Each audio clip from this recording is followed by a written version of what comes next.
Guys, if you want to support these projects in the future, please head over to Mulliganbrothers.com, where you can now buy the Inspire Change t-shirts and much more. And also hit the join button down below for exclusive membership benefits. But before that, let's jump into the highlight. One of the things you gravitated towards the end is animal welfare. Like, is that something that you're passionate about yourself? Yeah, so with the anti-poaching stuff that I've done, so I kind of got to the point where I'd done a lot of stuff in the military and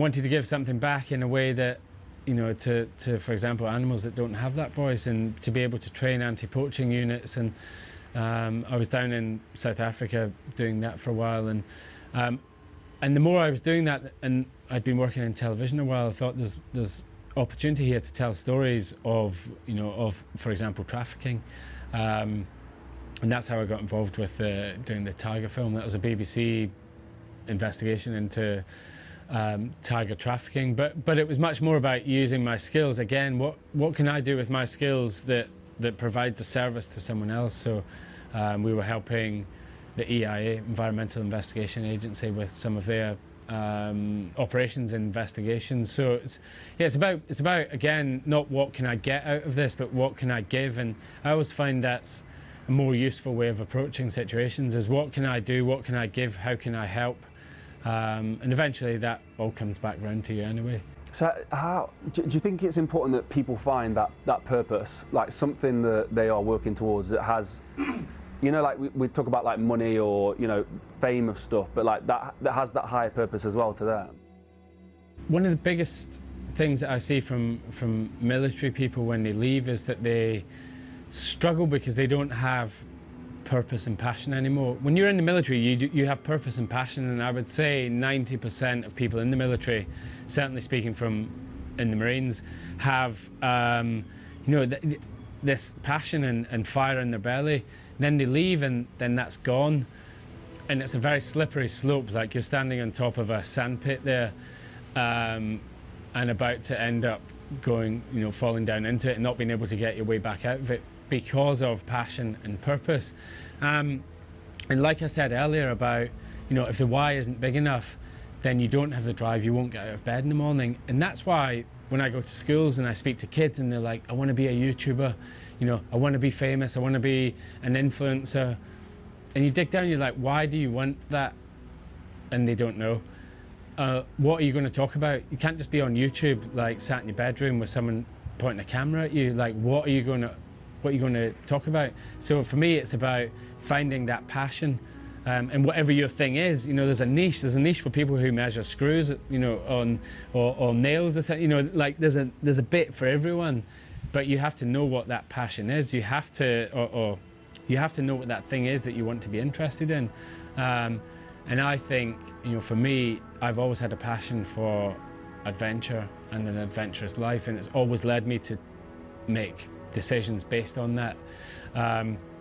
So yeah, I think you're right. People probably would do better by finding what actually floats their boat, not just they want to be famous for whatever reason.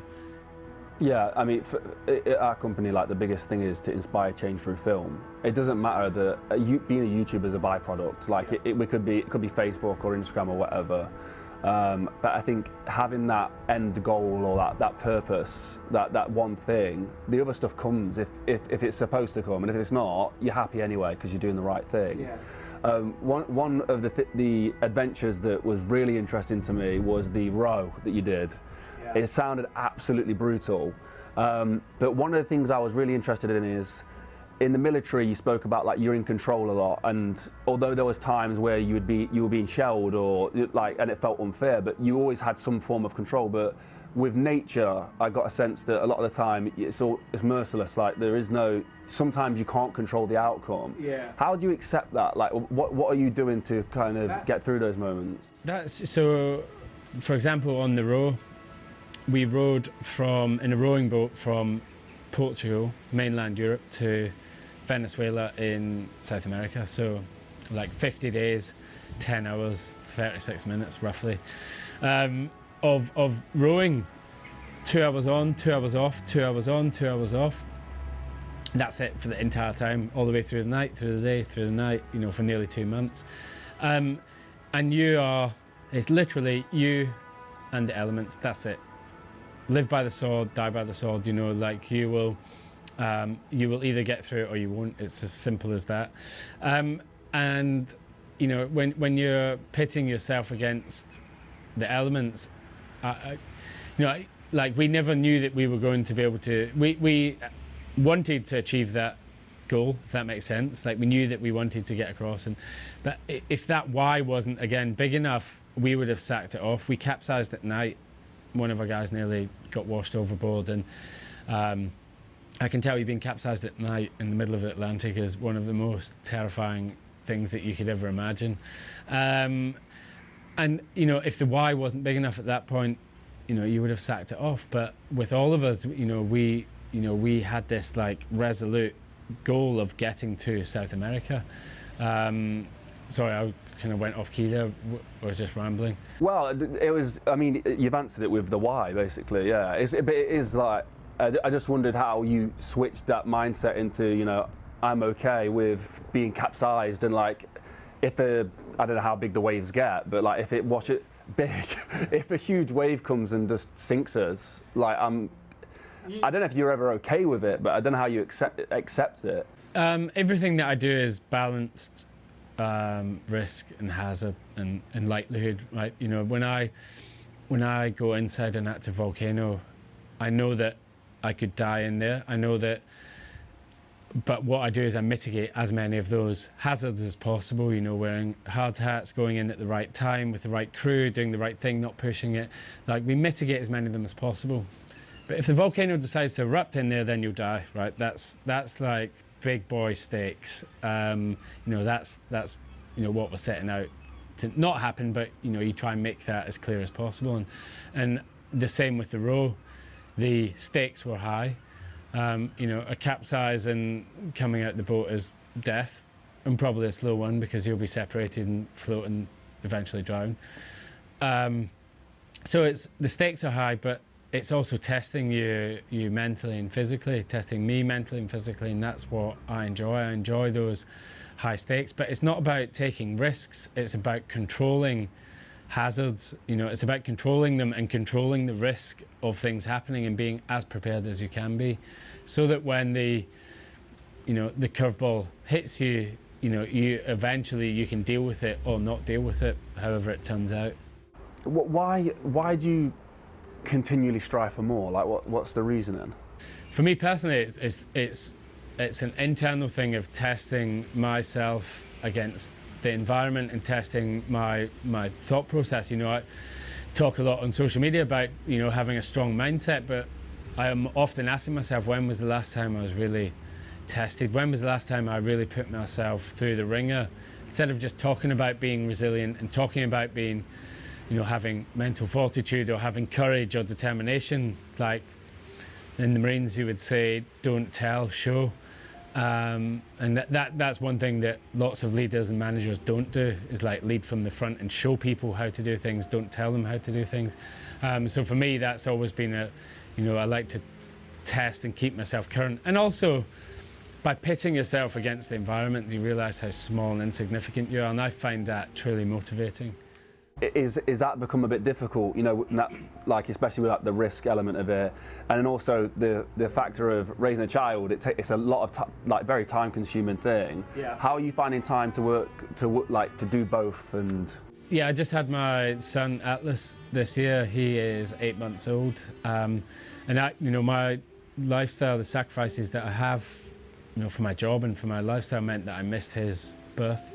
I was on a big science research vessel for this James Cameron BBC Studios Nat Geo project, and I was in the science lab watching my wife give birth to Atlas, and I missed it. I got home 17 days later, and so that, you know, that is the hard part about the job. It's very easy, you'll know from, you know, you can go down a wormhole of social media and think everyone's got a better life than you, and you know, it's very easy to just see the glossy side that people portray there. But you know, the other side, the flip side of a job and my lifestyle is that, you know, home life can often be chaotic, and bouncing from one job to another, and you know, missing my son's birth. And I think when it comes to risk. You know, people might think that I'm a risk taker, but I'm not. You know, I control risk, I control hazards, I control all of these things. So I'm more of a control freak than I am a risk taker. I'm very cautious. So I don't think my outlook and the way that I operate will change. At the minute, it's not. You know, since Atlas has been born, I've been diving with sharks, night diving with sharks. I've been diving underneath, you know, the sea ice up at 82 degrees north, up in, you know, 400 miles from the North Pole. So, you know, like I've been doing quite a lot of full-on risky things since then, but I would rather have that and come home with stories than not have them at all. And it's, you know, I don't want to bring Atlas up in a world where he's not going to take risks or understand risks and you know, understand the process of decision making. Decision making is one of the biggest things that people can do. Even if it's the wrong decision, make a decision, follow it through, and it often opens another door that wasn't available, you know, before by sitting doing your normal stuff every day. You know, to change your life and to change what you're doing, you must change something. You know, if you do the same thing every day, nothing's going to change. The outcome isn't going to change. If you enjoyed the project, guys, none of this is possible without your support at Mulliganbrothers.com, and using that join button down below, you can buy the t-shirts that help support these projects. We take our film crew with us all the way around the world to find the best and inspirational teachers, stories, and without you, it's just not possible. So thank you so much to everybody who's done that so far. And if you are doing that, please hit us up on Instagram and let us know. Say hello at Jordan Mulligan Brother. I will get back to you, and all the support is appreciated. Have a blessed and productive day.